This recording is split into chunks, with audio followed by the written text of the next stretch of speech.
आज 5वां दिन है, बड़ा शुभ मुहूर्त चल रहा। आप सभी को शुभ मुहूर्त का लाभ प्राप्त करना चाहिए। बहुत सावधानी से अपने को चलने की जरूरत है कि जो भी चीज यहाँ पर मिले वो गिर न जाए। उसको संभाल के रखोगे विवेक विचार से, तब तो तुम्हारे काम और तुम्हारी है। और कहीं जल्दबाजी तुमने की और गिर गई तो फिर मिलना बड़ा मुश्किल है। इसमें बहुत से लोग ये 2 महीना 1 महीना ये चले जाएंगे, संसार में नहीं रहेंगे। इन्हें उनका समय पूरा हो जाएगा। कहने का मतलब ये उनकी आयु पूरी हो जाएगी। 100 की पूंजी तो मैं इनको ये बताए देता हूं कि वो लोग मेरी बात को हमेशा याद रखेंगे। जब ऐसी घटना आप पर होने वाली हो, जितने लोग यहाँ हैं, जो भी सुन रहे हैं या जिन्होंने सुन लिया है वो बाहर भी है, अभी आने वाले हैं या चले गए, जिन्होंने सुन लिया, इतनी बात हमारी याद रखो। मैं आपका पक्का सेवक हूं। मुझे बिल्कुल पक्का सेवक समझिए आप, और कोई चीज मत समझिए। मैं सेवक हूं आपका और पूरे तहे यानी वास्तविकता सत्यता से सेवा करना चाहता हूं। तो जब ऐसा समय आ जाए, जाने का समय, तो आपके बाल बच्चे, आपके घर वाले, रिश्तेदार, ये वो, आप पहले तो सबको बुला लेना। उनको याद करना कि भाई तुम हमारे काम आओ, हम तो हमेशा तुम्हारे काम आते रहे, तो हमारी मदद कर दो इसमें से। क्योंकि उस समय पर इतनी पीड़ा, इतना दर्द, इतना दुख होता है कि जो किताबें लिख नहीं सकती। महात्माओं ने अपना कलम बंद कर दिया कि ये बयान नहीं हो सकता। उस समय पर जब जाने का वक्त हो तो वो तो पहले ये काम करते हैं, उनको तो देर क्या लगती है। जैसे हुक्म कागज मिला, उसमें से फटा और उन्होंने कहा कि ले जाओ और जल्दी जाके मकान खाली कराओ, तो दौड़ पड़ेंगे। तो वो तो बड़े जालिम और क्रूर, निर्दयी, उनको जरा भी नाम मात्र की दया नहीं। इतने मतलब क्रूर, इतने काले और भयंकर और डरावने कि बस फौरन आकर के वो आपका मतलब है नाम लेंगे और एकदम उनका नाम लेते ही और उनको आवाज देते ही आप बिल्कुल वही मूर्छा हो जाएगी। तुरंत, इतनी देर भी नहीं लगेगी। ऐसे जैसे बिजली का बटन खोलते हो, उससे भी कम इतने समय में आपके ऊपर पहुंच जाएंगे और सट से आपको दबा लेंगे। बस न देखना है, न सुनना, न बोलना, न समझना, कुछ नहीं, सब रास्ते काट देंगे। उस समय पर फिर वो कहेंगे मालिक का हुक्म हो गया, मकान खाली। तो बहुत पीड़ा, बहुत ही पीड़ा अत्यंत, जैसे सागर का दुख टूट पड़ा। उस समय पर जब कोई आपकी बुलाना कि भाई कोई हमारी मदद कर दो, घर वाले, ये वो, भाई बंधु, कुटुंब, परिवार, बच्चे, स्त्री, पुरुष, या और कोई हो, देवी और देवता, सबको याद करना आप कि भाई मतलब है कि हम सबको याद करते हैं, इस मुसीबत में हमारी मदद करो। कोई ना आए, हमारी बात कितनी याद रखना, हमने आपको नामदान दिया, अब मुझे तो अपना काम करना है कि आपको नामदान दिया, उसकी तो लाज रखनी। लेकिन तुमको भी तो कुछ चाहिए कम से कम, कि इतना तो कम से कम करो कि जब मतलब यह है कि जब कोई ना आए मदद करने के लिए उस पीड़ा दर्द में, और जाने का समय और सब लिए जा रहे पकड़ करके, तो आप अंदर ही अंदर, बाहर से तो कुछ आवाज आएगी नहीं, न इधर देख सकते हो, न सुन सकते हो, न बोल सकते हो। तो अंदर ही अंदर याद रखना कि बाबा जी ने ये कहा था कि जब जाने का समय हो जाए और कोई मदद ना करे, तो अंदर ही अंदर बोलना श्वास पर, जय गुरुदेव, जय। क्या बोलोगे? बस इतनी बात याद रखना। जब आप अंदर जय गुरुदेव बोलोगे तो मैं आपको मिलूंगा, मैं आपकी उस समय पर मदद करूंगा, सहायता। पहले उसको पीड़ा में आपके काम आऊंगा, जब कोई काम नहीं आएगा तो मैं आपके काम आऊंगा, मैं मदद करूंगा, आप उसको। लेकिन इतना तो याद रखो, क्योंकि जय गुरुदेव नाम मेरा तो है नहीं, जय गुरुदेव नाम तो उसका है। मैं प्रचारक जरूर हूं, मैंने इस नाम का प्रचार किया और इस हिंदुस्तान में किसी ने इस नाम का प्रचार नहीं किया। और मैंने सदा बताया आपको कि भाई ये किसी आदमी का नाम, मेरा किसी आदमी का नाम नहीं है, उस प्रभु का नाम। तो आपको इसमें संदेह की क्या जरूरत है? आपको उसका नाम लेना, मैं आपको मिलूंगा, मैं आपकी मदद करूंगा उस समय पर। और उस समय पर तो मैं आपकी संभाल करूंगा आपको, क्योंकि मैंने आपको नामदान दिया। और आप इतना नहीं लोगे तो फिर बताइए, फिर आपने क्या किया? नामदान का तो कोई उपयोग हुआ नहीं, तो फिर आपके लिए तो बड़ी मुसीबत।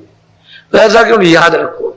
इसलिए कहते हैं कि भाई उसको अच्छी तरह से तुम अपने अंदर बसा लो, जब कोई भी बस जाए तो पर जल्दी काम हो जाता है, फिर दिक्कत नहीं है। और तुम ये देखना मतलब ये नहीं जब मतलब कभी दूसरी घटना आ जाए और उस समय पर आप गिर जाओ, मूर्छा आ जाए उस समय, तो आपको तो मालूम नहीं कि किस तरह के छोड़ के भाग जाते हैं। वो सब छोड़ के भाग जाएंगे, जो लेने के लिए आएंगे छोड़ के भाग खड़े होंगे। तो आपको क्या परेशानी, इतनी तो याद करना। ये मौके पर कम से कम याद रखो, जब ऐसी घड़ी आ जाए तो याद कर लो उसमें क्या मालिक के नाम हो। अब उसके नाम से मुझे मतलब यह है कि आपकी मदद करनी है, इसमें कौन सी बुरी बात है। अरे अभी जाओगे मतलब यह है कि जाने वाले हो, किसी का कुछ समय किसी का कुछ समय, अगर मैं किसी से कह दूं कि ये चला जाएगा, तब तो आप रात को मतलब यह है कि बिल्कुल एकदम गिर जाओगे, जब तो बड़ी मुसीबत आ गई मैं चला जाऊंगा। तो इसमें मतलब बड़े विद्वानों के धनीमानों के होश उड़ जाते। ये तो ऐसे किसी से नहीं कहा जाता कि तुम चले जाओगे, वो मतलब ये ठीक नहीं। लेकिन अब ये बताना जरूरी है कि भाई ऐसा वक्त आ जाएगा तो आपको ये काम करना चाहिए, मोटी बात हो। तो मैं कुछ जरूरी बातें, तभी तो मैंने ऐलान किया कि आप लोग अपने अपने टेंटों में यानी 2 आदमी रख लो, जो डेरे लगे सामान रखवाली के लिए सब निकल आओ। अब जिस तरह जरूरी चीजें हैं जो आपके हित की है, आपके लाभ की, उनके सुनने के लिए समझने के लिए नहीं आओगे तो कैसे काम तुम वहां बैठे रहोगे। जब कभी दवा किसी से लो डॉक्टर से, तो ये थोड़ी कि वहां बीमार पड़ा हो दवा यहीं से दे देगा या यहीं से सुई लगा देगा, ऐसा नहीं। उसके पास जाओगे और जाकर के देखेगा तो मतलब एक दवा बना के देगा। जो भी इंजेक्शन लगाए कुछ भी करे, इस तरह से सामने आना चाहिए, दृष्टि के सामने। जब सामने आओगे तुम उनको देखोगे, वो आपको देखेंगे, तो इंजेक्शन का काम होगा। अब तुम यहां हो ही नहीं तो कैसे काम होगा। तो ये बड़ी महत्व चीज है। अब आप इसको नहीं समझ पाते हो क्योंकि तुम भूले भटके हो बेचारे सब। तो सबको मौका मिल रहा, ये अवसर, ये दृश्य देखो। जितने भी यहां इलाहाबाद में जिन्होंने जन्म लिया होगा 100 वर्षों से ये दृश्य नहीं देखा। अपने दिल पर हाथ रख करके देखो, आप इस बार सोचो कि ये दृश्य जो है, ये जो बैठे हुए सुन रहे, ऐसा आपने, चाहे वो कितने भी बड़े से बड़े लोग आ गए हों, लेकिन कभी आपने ये दृश्य नहीं देखा जो आपके समझ। ये तो एक अच्छी चीज है, ये तो आपकी सनातन है। कोई मैं तो मतलब ये नहीं कह रहा हूं कि आपकी नहीं है, ये तो सनातन चीज पहले ऐसे ही था। अब आपने उसका परित्याग कर दिया और बस ये मतलब ये हो गया। अब देखो आपके सामने, इसलिए मैं पहले से बोलने लगा हूं, मेरा समय होने जा रहा। तो आप जब नियम बनाते हो कि भाई जनता को इस तरह से चलना, जैसे स्कूल है, जैसे कर्मचारी अधिकारी एक नियम बना देते, जैसे हमारा आपने नियम बनाया, जजों ने तो नियम बनाया नहीं, उन्होंने तो कोई विधान बनाया नहीं, आपने विधान बनाया कि भाई देखो इसके विधान के तहत सब लोगों को चलना है।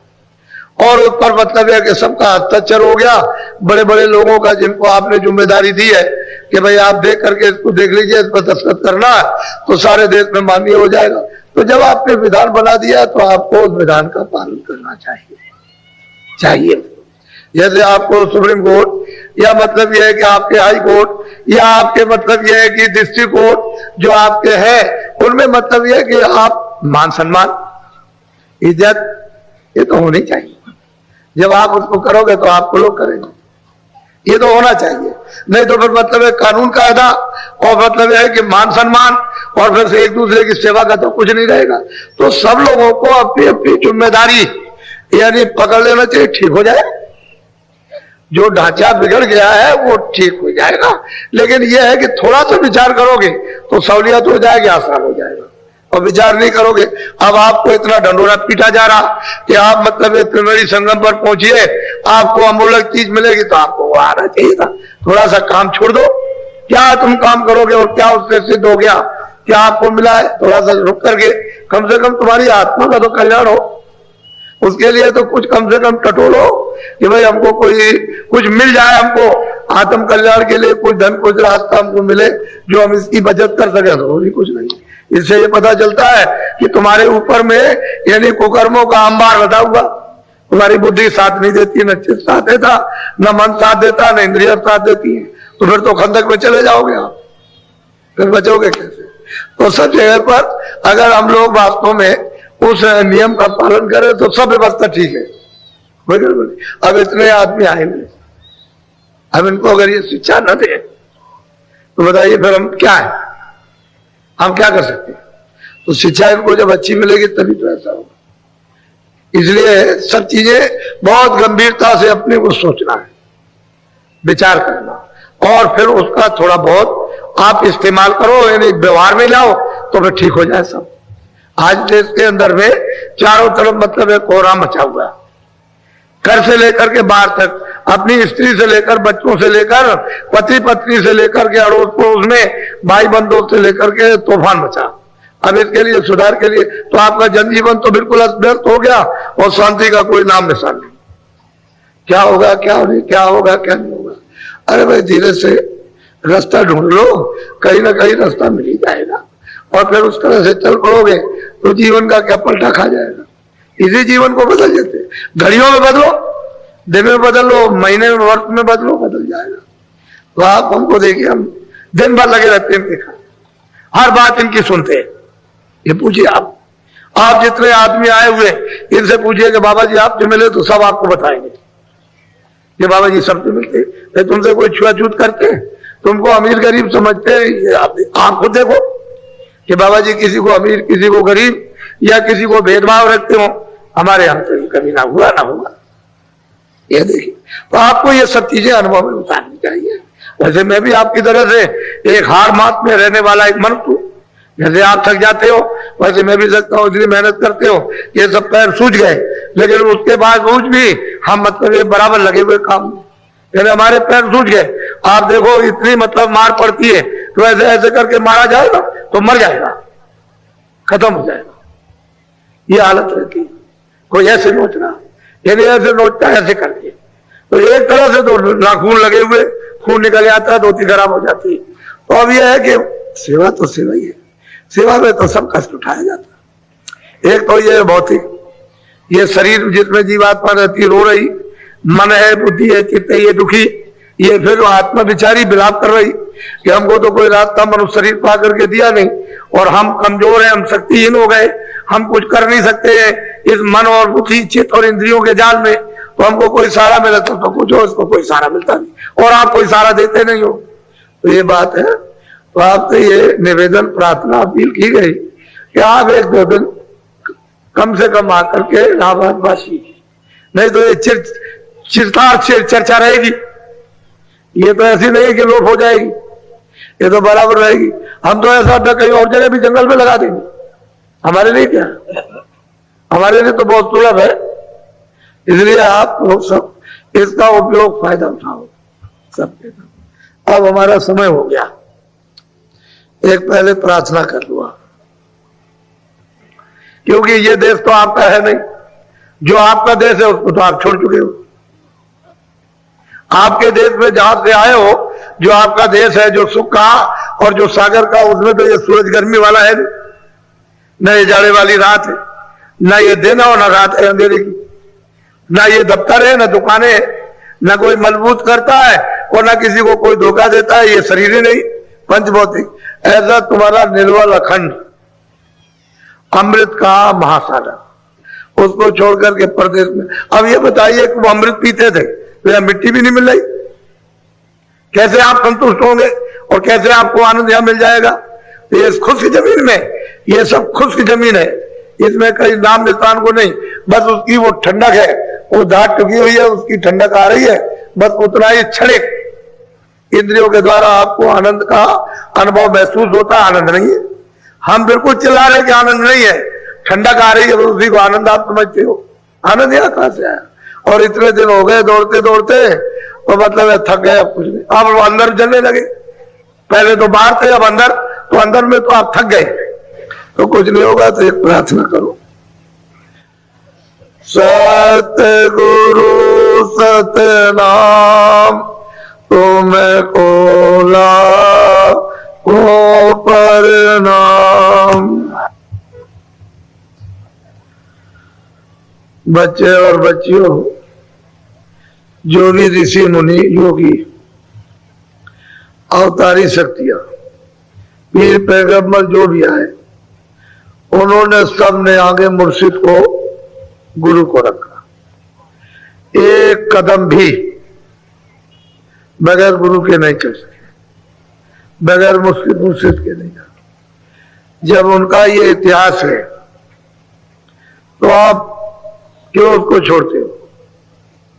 उसको पकड़ लेना चाहिए। इस देश में तो उन्हीं महान आत्माओं की जरूरत है, लेकिन महान आत्मा न मिले तो आप क्या कर सकते हो? उसके लिए गोस्वामी जी ने महाराज ने कहा, अंधा गुरु और बहरा चेला और हो नरक में ठेलम ठेला। गुरु सिख अंधे बधिर का लेखा, एक नहीं सुने एक नहीं देखा। हर शिष्ट जन शोक ना रही, सो गुरु घोर नरक में पड़े। अब वो बात तो कभी मिथ्या नहीं हो सकती, वो तो सत्य है, यानी अटल वचन है। उन्होंने तो अपना फैसला कर दिया, लेकिन आप क्या सोच रहे हो? आपको भी तो ये समझना चाहिए कि वो कहते क्या है। एक सुनता एक नहीं देखता, तो कहां ले जाएगा?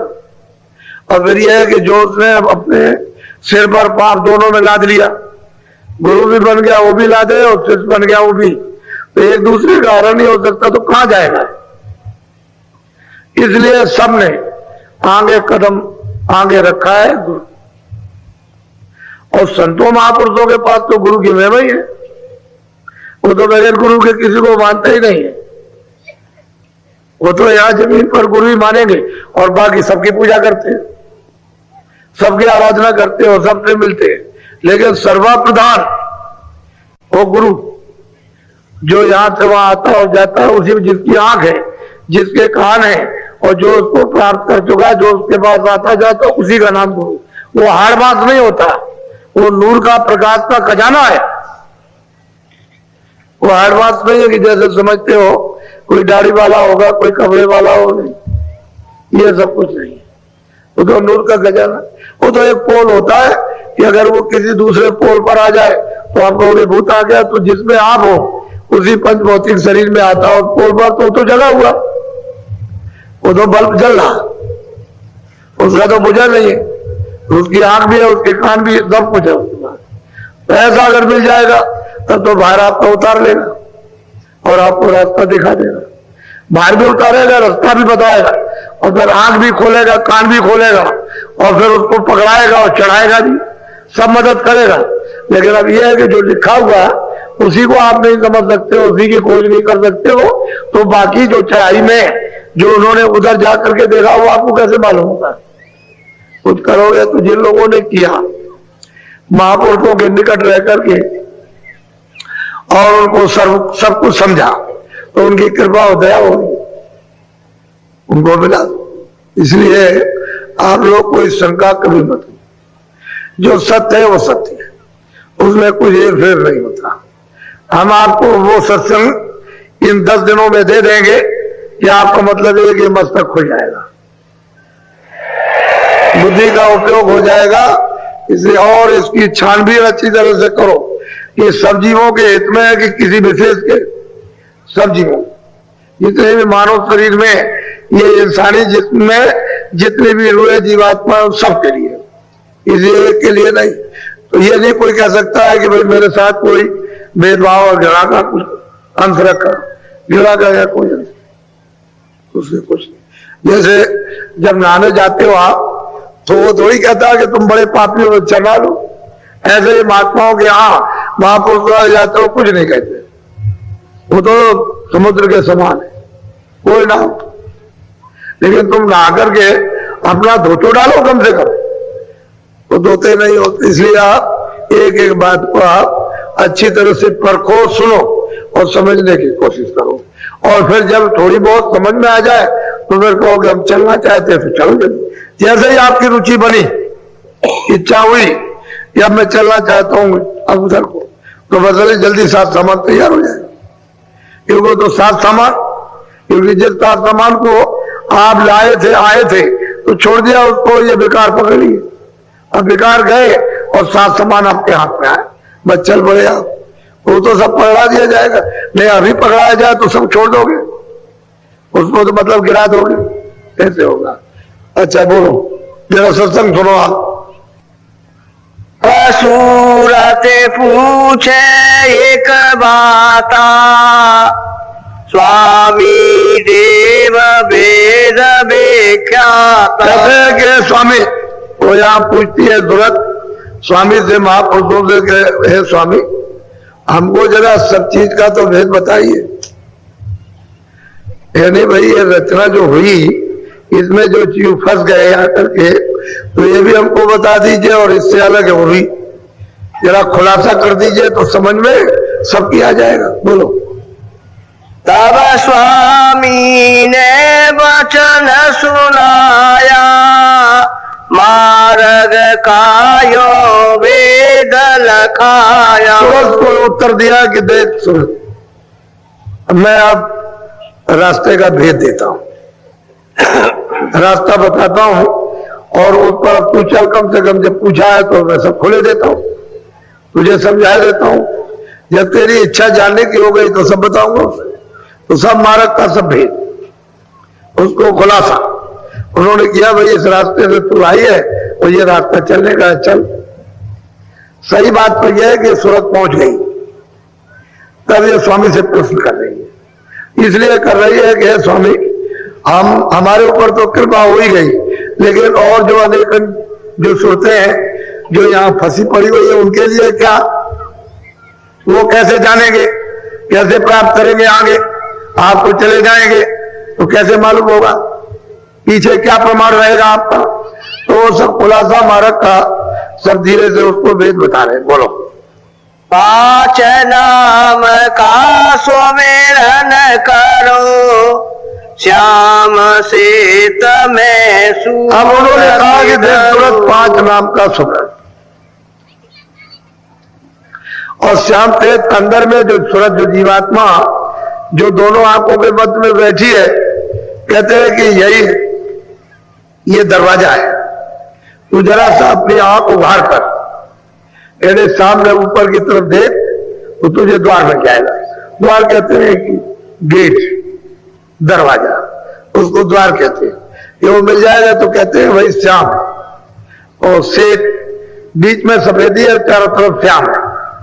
फिर कभी श्याम हो जाएगा बीच में, चारों तरफ सफेदी हो जाएगी। कहते हैं श्याम श्वेत में तू अपनी दृष्टि को जमा करके रख, हिले डुले नहीं। 5 नाम का स्मरण करो, श्याम श्वेत में प्रथम सूरत धरो, एकाग्र करो, यानी कंसंट्रेशन करो। अंदर तो तेरे आंख है ही, उसको तो लेकर के तू बैठी हुई है, तो जरा सा तू ऊपर की तरफ देख, तेरी आंख खुल जाएगी। बोलो।